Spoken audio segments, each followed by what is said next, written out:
అడుగులకు తడబడి ఒక పక్క ఒరిగెన ఓంకారమూర్తి.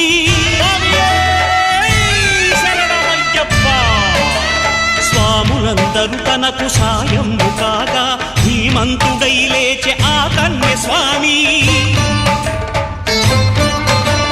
పట్టబంధము వీడి భక్తతతికై పరుగు పరుగున వచ్చె భూమిపైకి నరుడై.